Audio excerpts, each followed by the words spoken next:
Okay.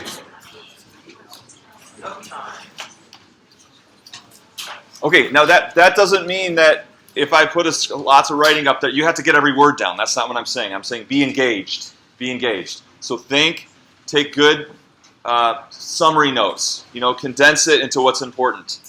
Don't tune out and just write. So that's not what I'm saying, okay? So I'm going to go through this fast. This is a review. Okay, what does it mean for constant rate of change? It means the changes in one quantity are proportional to the changes in the other.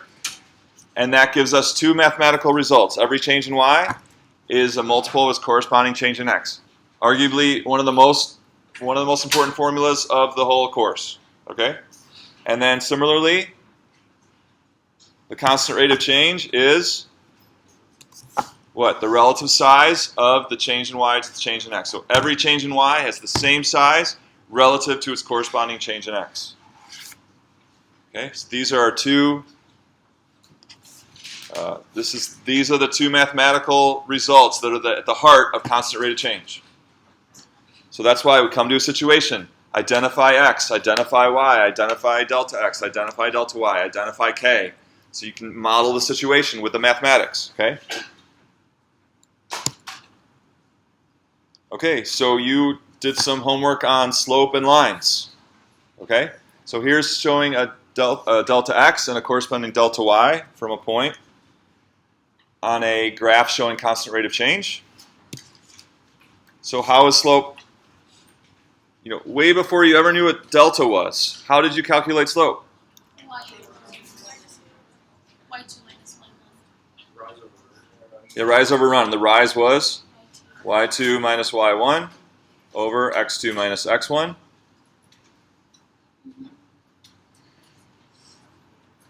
But what is y2 minus y1? It's a final value of y minus an initial value of y, and we know that that's a change in y. And this is the final value of x minus the initial value of x. That's just change in x. So what you've known as slope all your life is the exact same value. It's synonymous. It's the exact same thing as constant rate of change, as the value of the constant rate. And in your homework, you also investigated how it's not the steepness. Slope is not how steep the line is. Okay? Slope is the constant rate, regardless of how steep or shallow the line is. So how many changes of x and y exist here? One. Oh, lots. I'm showing one. I was showing one, but look, you can show an infinite number of delta x and corresponding delta y.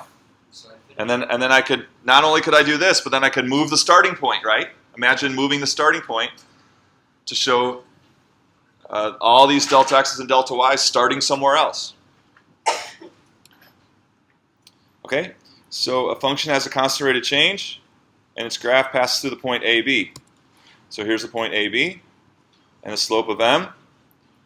How can we write the equation of the line? How can we write the equation of the line? So we've developed this several times. One more time quick. First we start with, what was our process?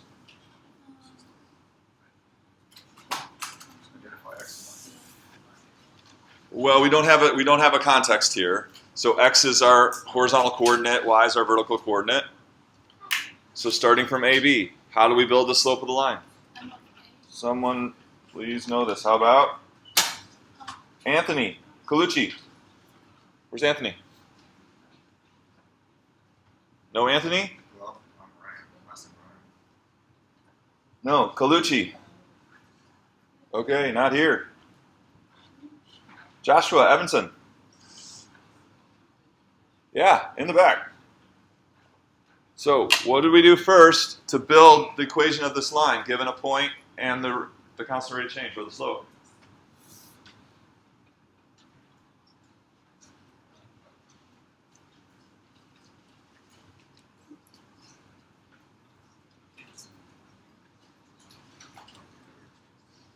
So I'll give you a hint. Before we did anything, we said, let's look at an arbitrary point on the line, x, y. So that represents any point on the line. I could have put that x, y down here. I could have put it here. I could have put it anywhere, because it represents every point on the line. What do we do first? Volunteer? Nope. The change in x. The change in x was the first thing. This was the process that we did on Thursday and then in your homework. Change in x first. What's the change in x from our point to any point? X minus a.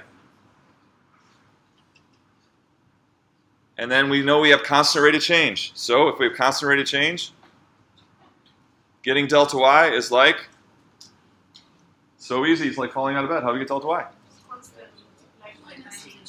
And what are we calling our constant here? What is our constant?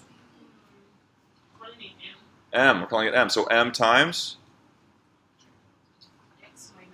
Good. Delta y equals k delta x. Any change in y is a constant multiple of the corresponding change in x. Finally, now we want to write this, right? Y equals?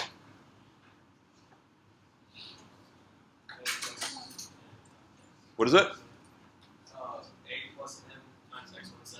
Okay, so you got the right idea, but is it A? Initial, yeah, initial y. What's initial y? Not A. B. Plus.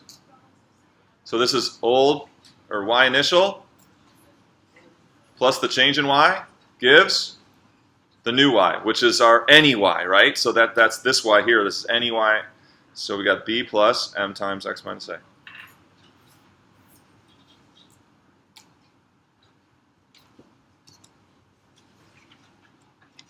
Okay, so this is our point slope form.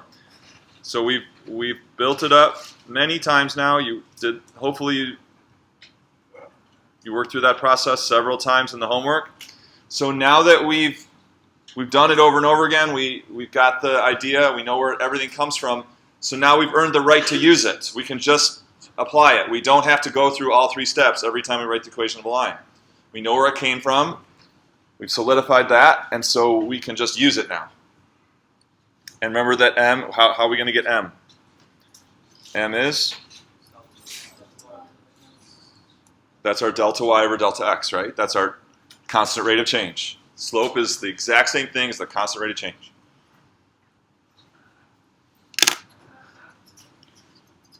So what are we talking about? We're talking about modeling in a constant rate of change situation.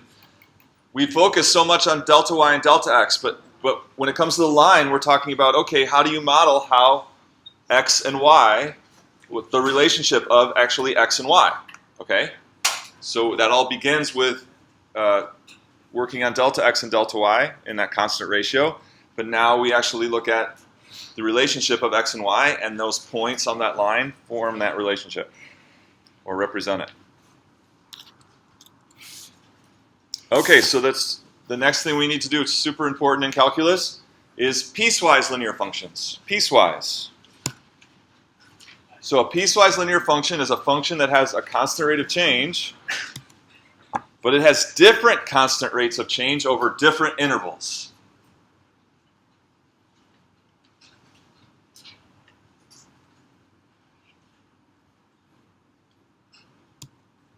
So let's look at an example.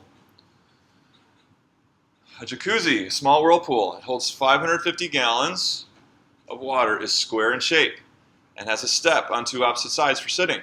The height of the step is 16 inches, measured from the bottom. When filling the jacuzzi, at first, every 20 gallons of water added makes the height rise 2.5 inches, until the water level reaches the step, after which every additional 20 gallons creates a rise in water height of 0.9 inches. Okay, what do we do first? Go. That's what you always do first. Go. Let's see. So I think I actually have to give you one. There's two ways to do this. So I'm going to tell you what x is. X is the number of gallons in the jacuzzi. Now you can go. What is the height of water? Change in gallons and change in height.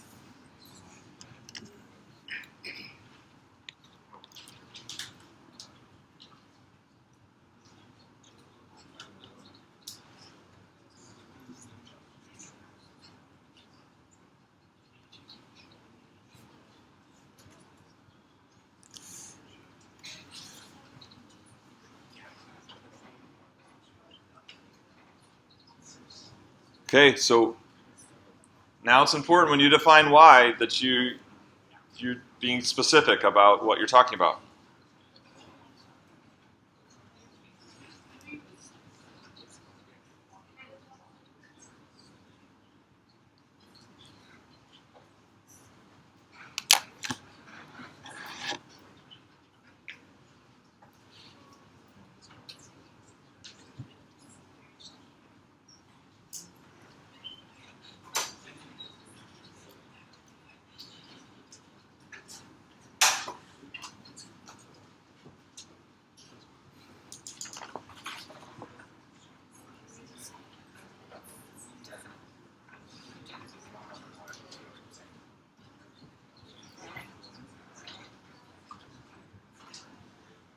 Okay, where's Brittany Schofield? Right there. So talk to me. How'd you do on y? What'd you say y was? It's the water level in inches. Okay. Water height in inches, and we want to be real specific here. So From the bottom of the okay, so she wants the water height from the very bottom of the jacuzzi. Okay, and I actually don't think I put that in there. We want that height of the water in inches from the bottom. So like this. That's why.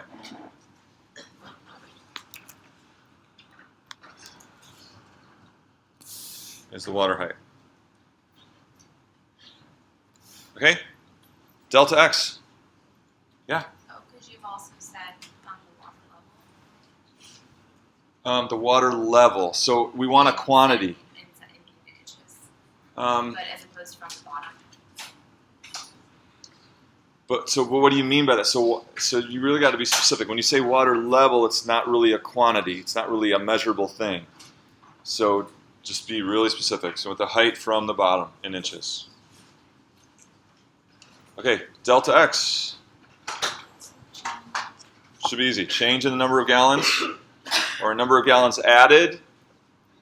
Okay, delta Y. I got a question about Yeah, please. so delta y is two different portions, the 16 inches Right. before and after. So could you say that delta y is an initial or a first portion, and a delta y has a second portion for different rates of change? Because you have 4/16 it goes at 2.5 inches per 20 gallons, and the second portion Right. is 0.9 inches per 20 gallons. So would you need a second delta y? But there's an infinite number of delta Ys. Okay. See what I mean? So you can do delta Y you can go 0 up 3 inches, you go 0 up 8 inches, you go 3. So delta Y just as a definition itself doesn't really care about the different rates. But you're absolutely right. This is a really important part of this question. But just in terms of defining delta Y, we know there's lots and lots of delta Ys we could pick. And yes, that's going to be affected by the changing rate. Yeah. Okay? So what is K? What is K? It's our constant rate of change in what units? So that's important. So what will the units of our constant rate be? Inches per gallon. Yeah. It's the change in the height of water in inches over the number of gallons in jacuzzi. Right. Change in height over the change in gallons. So it'll be gallons per inch. So it's the rate of change of height in inches per gallon. But this is different now, right? What's going on here? There's two. There's two. There's two values of K, not just one.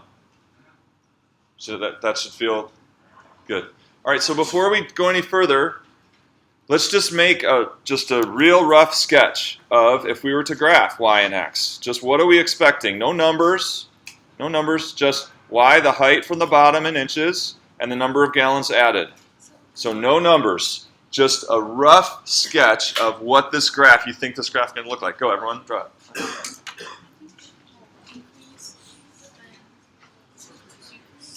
So Y is going to decrease as you add more gallons? Not constantly. So first. Try to sketch it. No numbers, just a rough sketch of what this will look like.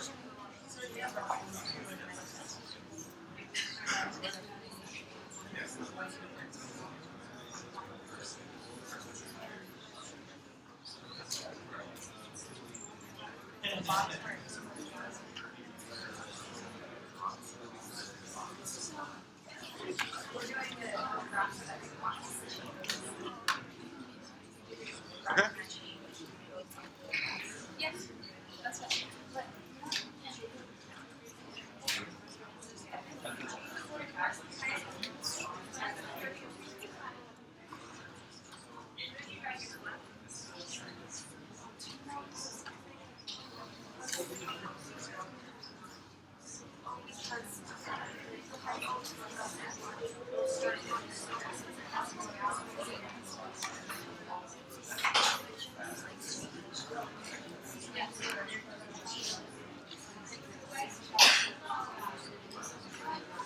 Okay, where's Dan Wu?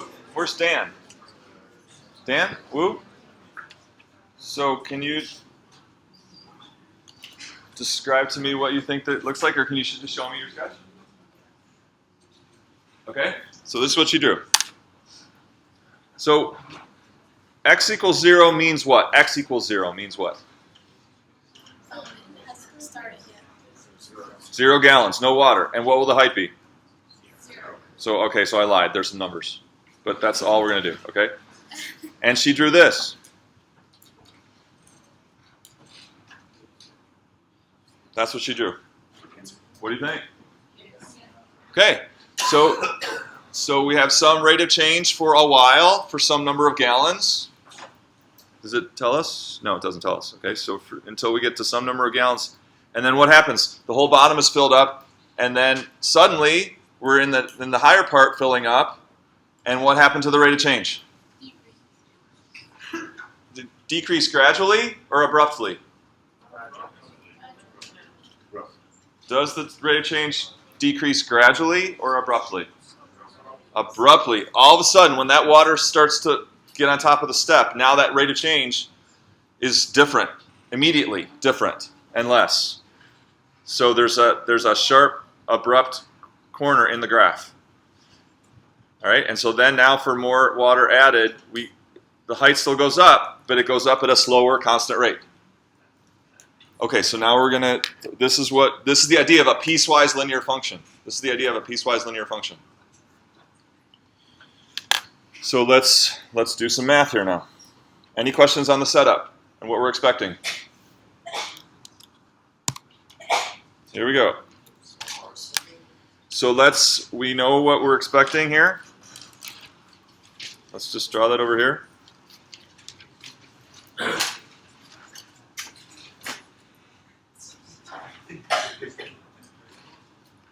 Okay, and let's make a table to get some actual values here, so we can make sense of.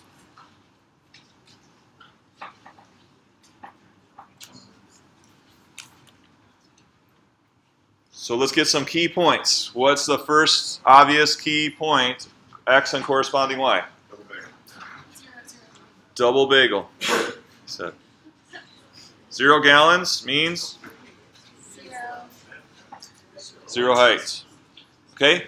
What's the next kind of key point that we have?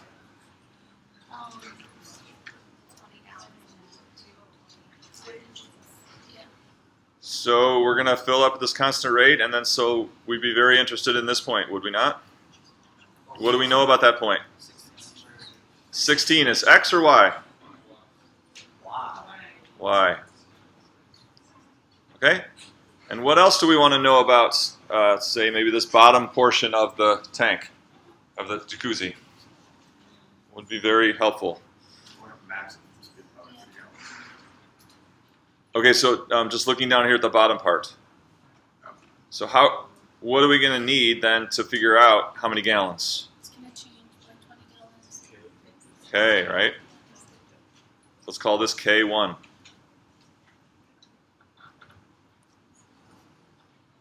Okay, find K1. We're going to find K1. Go. What is K1? The constant rate in the lower portion of the jacuzzi. The constant rate of inches per gallon.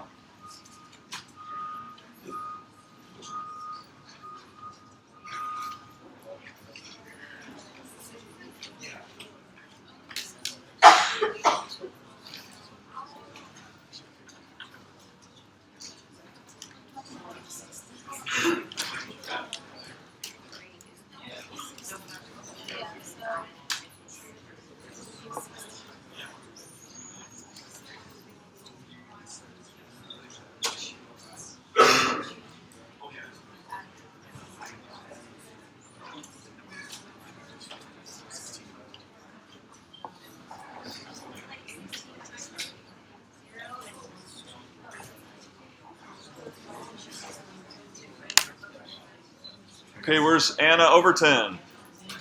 Anna, did you get it? The constant rate in the bottom part? How'd you get it?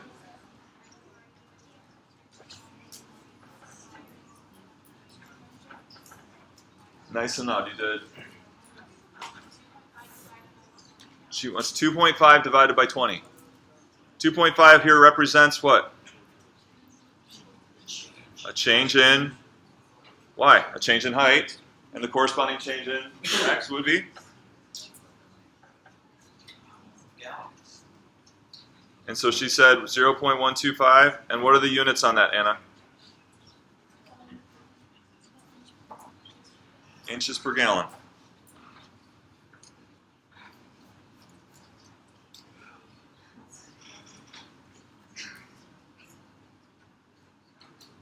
Okay, what is that? That's a quotient of delta y over delta x, right? It's a quotient. It is. As a quotient, so interpret that number as a quotient to the person next to you. Interpret that person as a quotient with the person next to you. What is that?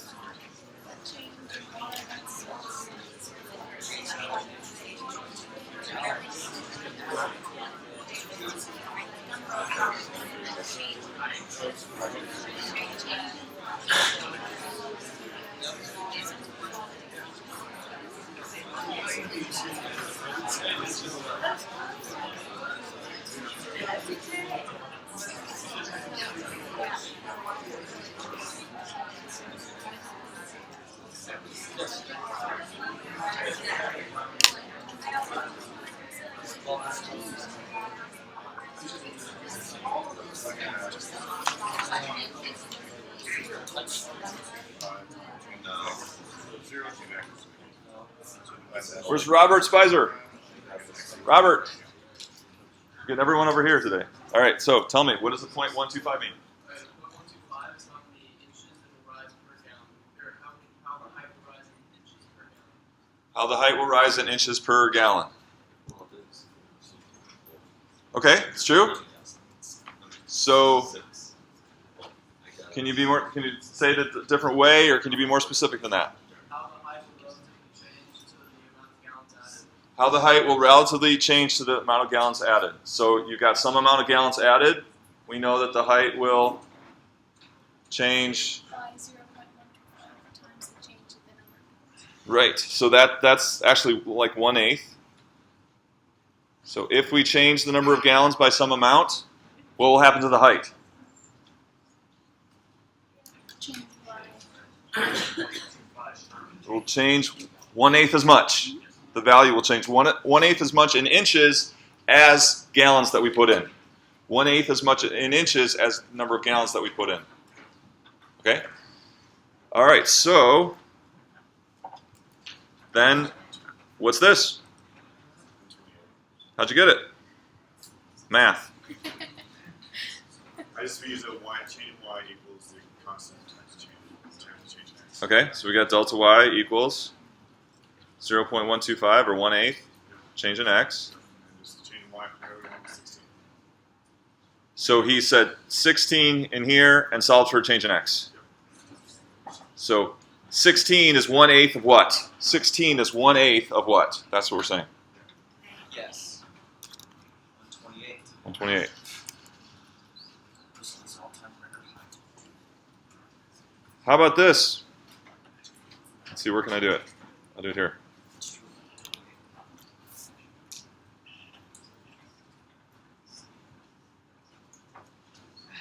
Uh-oh. What is it? What is it? Oh, come on. You know what that is? You were saying uh-oh. It's so wrong. Most of our graphs.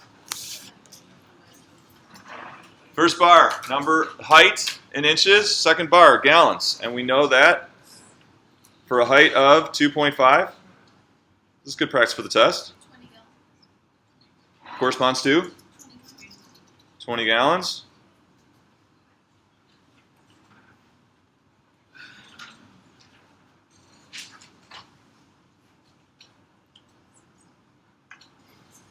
So, two ways to think about this, two kinds of reasoning we could use to get that number of gallons.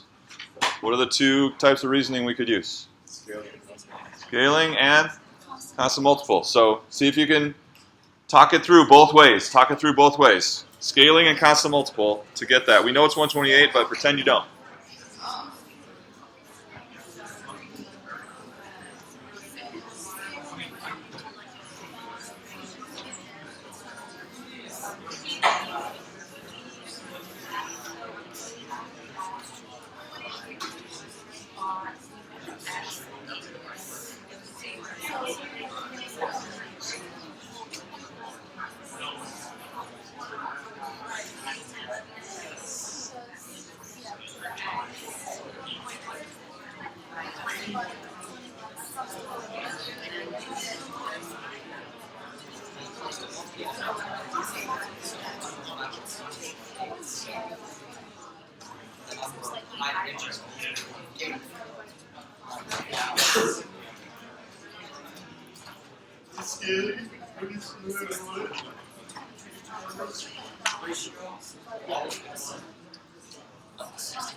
Okay, where's Kaylee Hornelaz?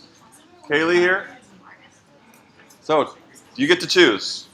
Tell me one way to reason about this to find the number of gallons that corresponds to 16. Okay, how would you use scaling?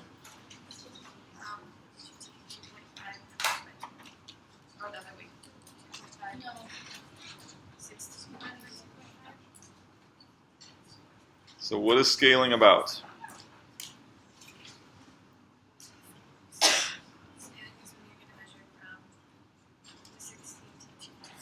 Okay. Right, so we're asking what number takes us from, scaling says, what value takes us from 2.5 to 16? So how would we get that? How would we get the scaling factor? Yeah, what by what? Right. So we have a scaling factor of whatever that is, 16 divided by 2.5 is how much you have to scale 2.5 inches to get to 16 inches. So then what would we do? 6. We're going to take 20 and do what? Scale it the same amount. We're going to scale it up the same amount. So it would be 20, if you did 20 times 16 over 2.5, the scaling factor, you get 128. Scaling factor reasoning says you're going to magnify or shrink a particular quantity just to get a resized version of the same quantity. That's scaling. Okay? So now if I do that, if we've got so we've got proportionality of these y and x. That's why we can do that. So if you scale up 2.5, you can scale up 20 the same amount. Okay? So what about constant multiple? Where is Richard McCormick? Richard, tell me about constant multiple. Take 20 divided by 2.5. Okay? Get 8. Let me do it in blue. So he took 20 divided by 2.5 to get 8. So is that a which way does that go? Does that 8 take me this way or back this way? From y to x. So therefore? So it's 16 times 8. So we found the constant multiple that if multiplied by y would give x, and he found that to be 8 by taking 20 divided by 2.5. So therefore, you would take that same multiple 8 times 16 to get 128. So the blue one is the constant multiple reasoning.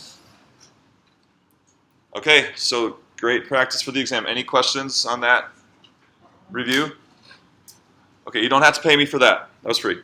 Okay, so now what? I don't even have any money anymore. Oh no, bring it back.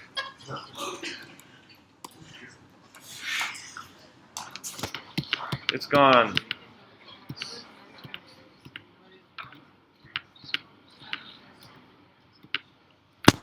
Let's do it again.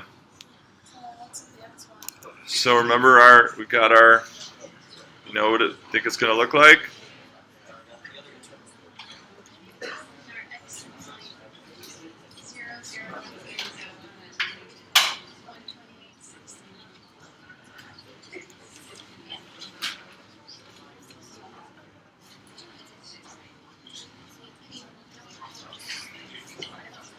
Okay, now is there another key point that we want here? So we've exhausted talking about the bottom part. We got everything we need there. So what about the top part? Yeah. Oh yes, we need to know that too. So is there a key point here? So we got that point. We know that's 128.16. So is there another key point that will help us to find this second? So 20 comma 0.9. Is that a y and an x? 20 comma 0.9. What are those numbers? 20 and 0.9. That's the second rate. That's the second rate. 20 and 0.9. Those numbers are the second rate. What are those numbers? No, it's X and Y. It's x and y. 20 and 0.9 are x and y. Better know this. What? Isn't it? Every additional 20 gallons. Well, no one's saying it. Every additional 20 gallons creates a rise in water height of 0.9. What are these numbers? Delta x and delta y for the second half. This is the top half of the jacuzzi. These are delta x and delta y values. So we need that can give us the constant rate. But what about, is there a key point that we have here? So would it be 148 and 16.9? Yeah, that's true. Yeah, so if we added 20, that's absolutely true. He said 148, add 20 gallons, and it should be, the height would be? 16.9. Yeah, that's good. That's totally true. So that is a point on our new part of the graph, the new line. And let's get K. B2 is 0.045. So if we go, K would be delta y over delta x. 0.9 over 20.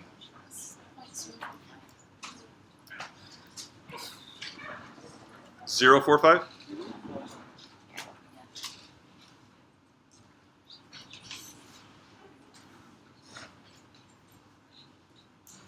Remember, that's a relative size of any change in y to its corresponding change in x. Given a number of gallons, the height is going to change this much times that number of gallons. Delta y equals k delta x. Professor? Yes, sir. What point are we thinking? Are we thinking about the 550 as a max? Yeah, so I was there. If we had this 550 gallons, so is that an x or y value? No, it's X. That's an x. Okay, so at 550 gallons, what is the height? Just multiply by 0.045. So take 550 times 0.045. Is that right? No, because the rate was different for the first. Because that's not your No, and I'm asking. So is it right? It takes 550. No. Okay, why not? You guys, the rate of change changed when it did 16. Okay. 16. Yeah, if you start off the starting point becomes 128 over 16, and the change still gonna be the same at the end, right? So you're arguing for what? What are you arguing for? I'm arguing to say that if we start, instead of starting at the origin of 0, 0, Uh-huh. start off at 128 and 16, Right? and then have 550 and figure out, since we already have the constant rate change, it's 0.045, just multiply that by the 550 by the 0.045 to get the y value. Or is that just completely wrong? Well, it's not clearly wrong, but you're assuming that 550 is a change. Oh, duh. So what is the change you're thinking of? So it's like you're saying the change from 0 to 550, but you want the change from 550 minus 128. right. So if we want to use this to get this, no, you're not. So You just figured it out. So we need, if we're going to find this, what we're doing is we're saying y equals initial y plus change in y. This is this.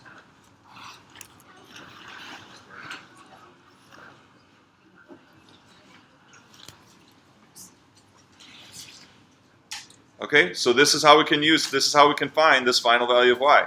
What initial y do we want to pick? 148? 128. 128 is y initial? 16. 16 is the height. Y's are heights. Y's are heights of the water. So we're going to start at 16, and how are we going to calculate the change?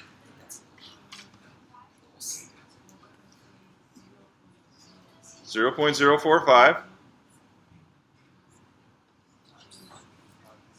What's the change in x? 422. So our final x is 550. Our initial x is our 128. That corresponds to the y initial of 16. So look, the gallons changed by whatever you get from 128 to 550. We know the corresponding change in y will be 0.045 times as much. And then we'll add that to the 16 to get that right there. What is it? 35? Oh yeah. 35. So basically, Yes.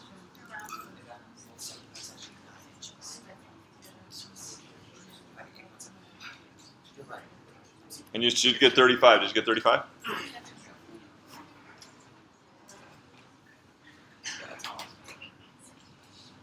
Okay, any questions so far?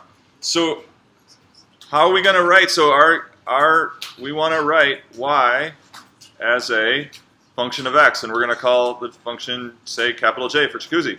So our jacuzzi function, J. So we want to write y as a function of x, meaning we can put any number of gallons between 0 and 550, and this function is going to tell us what the height of the water is for that number of gallons. That's what we want, right? We want x is the number of gallons. We're going to plug it into this J function, and it's going to tell us the corresponding height of the water. So how is this different than what we've seen so far? Yeah, so this is the idea of a piecewise function. We're going to have to piece together two lines, piece together two different graphs in order to make this work. Okay, and so each of those pieces, though, is its own line. So each piece can be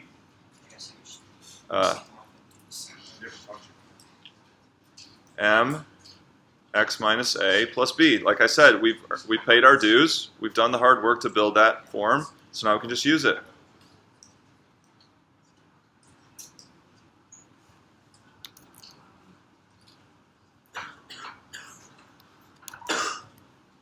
Okay, so we need to specify the x intervals for which each graph applies. So what's our first x interval? X goes from what to what? 0 to 128. So from when x is between 0 and 128, we're going to have one linear function. And then when x is from 128 to 550, we're going to have a different function. This one. Both of them, though, are lines. Both have constant rate of change, so both of them we can use the point-slope form. So to use point-slope form, we need the constant rate of change, m, and a point, a comma b. So make it as easy as you can on yourself. So what will this first one, when x is between 0 and 128, what's the constant rate of change? 0.125.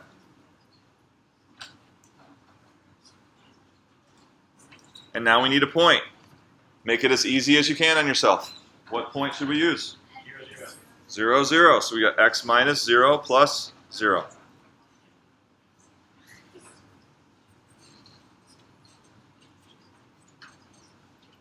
And that's if when x is between 0 and 128.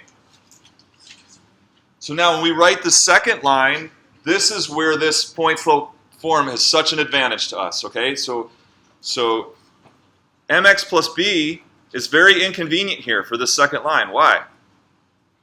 Do we know what b is? We'd have to go back and find b. And even if we did find b, what would it mean? What would that mean in this context?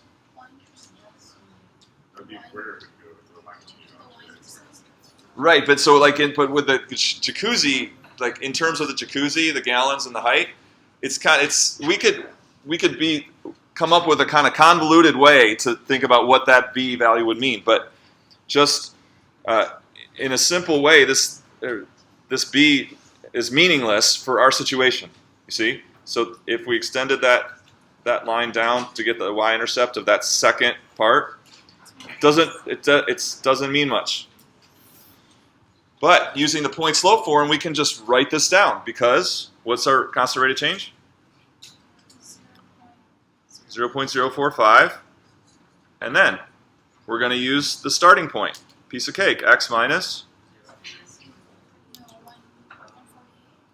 We need a point on that line, and we're going to use the starting point. X minus 128 plus 16.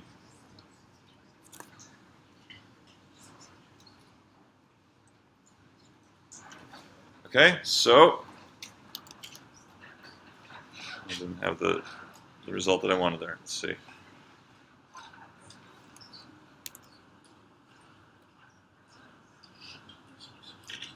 There we go.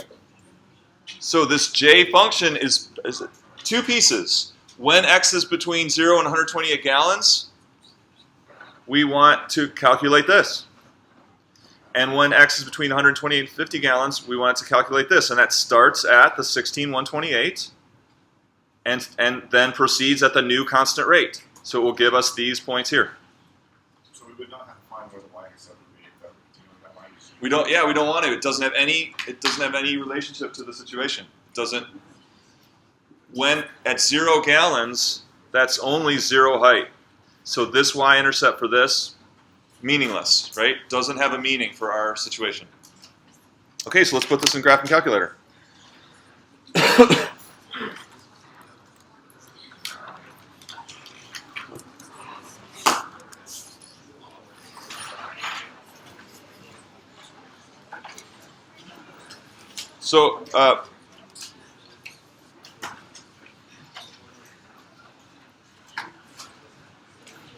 So I'm going to do J of x, capital J, and then remember control 9. Whenever you're defining or using a function, control 9. So J of, I'll say x, equals. Now here's, in order to break it up and get a piecewise function, you're going to hit control A. Every time you hit control A, it gives you another.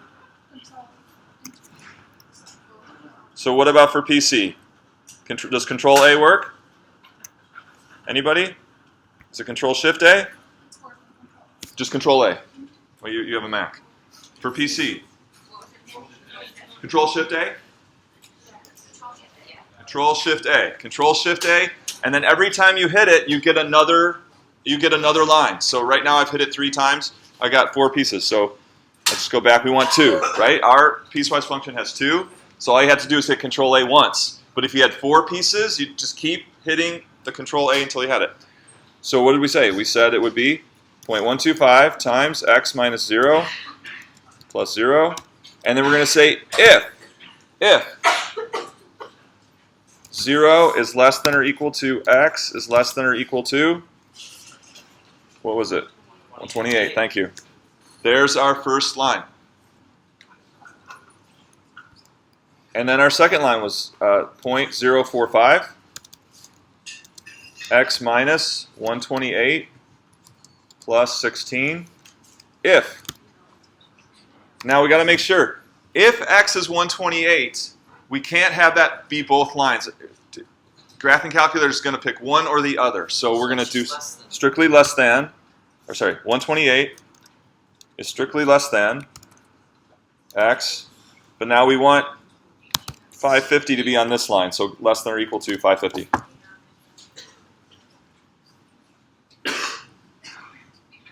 Questions on getting the piecewise function in graphing calculator? All right, so then we can. This doesn't graph it, this just defines it, right? So how do we graph it? Y equals your function. A function of x, right? So this x means a different, in that previous line, x is just the placeholder for input. But in this line, it means take all the x values of the x-axis and throw them into the function and get the corresponding y's.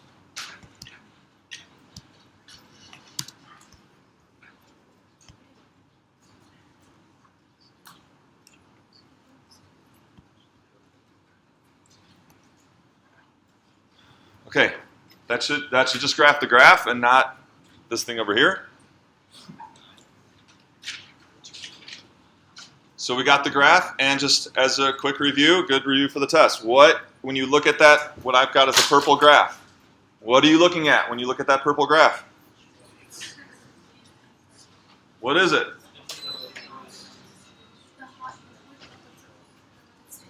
Or any graph. So any graph. What are you looking at? Constant rate of change. Points. Lots and lots of points. And how do you think about it? You think about it this way. As we add water to the jacuzzi. Oh, it doesn't work. I don't know why not. As we add water to the jacuzzi, all those points are plotted one at a time, showing us the relationship of gallons added and resulting height. So it's a zillion points. Okay, you'll just have one short, since you have your test, it'll just be one short graphing calculator task for Thursday's homework. So it'll be like a third homework as usual. So you can spend the time studying for the exam. 25 questions. It's challenging. Be ready. See you tomorrow night. See you tomorrow night. PSA 21. Yes. Don't study any differently. I was wondering if the piecewise function is going to be on